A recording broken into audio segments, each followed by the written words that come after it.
Hey, Randy the Heat Guy. Gonna be doing a little series that's a little bit different from what I usually do. Of course, I haven't recorded anything in a month of Sundays, but I'm gonna do a little series on this little 18th scale crawler, a little baby Capra. Some of you might have seen out there. Some of you don't even know what it is, but those that do, they know. They come from the factory with these plastic little bendy links.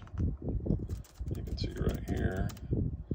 I built a stainless out of this 3mm stainless rod I got off Amazon. Got a whole pack of it for like $6. And then if you pick up this Traxxas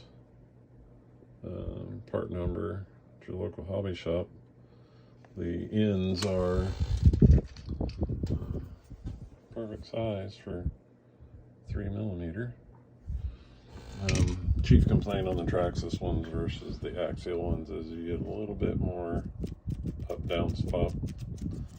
You could swap those ball ends out with the axial one or put a spacer or just run with it. It's not a huge deal in my opinion, but you got to do some measuring and figure out how big that is center to center. Calculate the distance that your rod is going to thread in, make your rod the appropriate length, and then thread the end with this little 3mm die. I think this one cost me $6 at a local hardware store, and boom, I got a link. Now my next plan is let's get rid of those plastic ones, good grief, in the top links. And while I'm at it, I'm going to extend the rears 10mm, give me a little bit more wheelbase. That's my plan.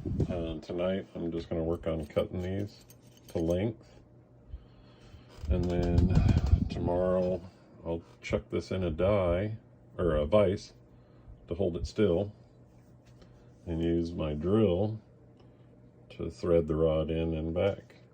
If you've never threaded rod before, you want to make sure that the end of the rod is not squared off like that. You want a little bit of taper at the start to get it going, and you want to make sure to use some thread cutting oil, WD-40 oil, something on the threads of this as you're running your rod in, chucked in a drill. If you don't, this thing can break. It'll cut the teeth right out of it, and then this is no good anymore. So anyway, further videos to follow. This is just the start of the process, and we'll get this replaced. We'll get our upper links rebuilt, and then, like I said, we're going to extend the rears 10mm. I'm not going to worry about bending them for high clearance or nothing. This is just a first run on the little baby Capra, playing around with some stainless steel rod, see what happens. Talk to you later. Oh, give us a like.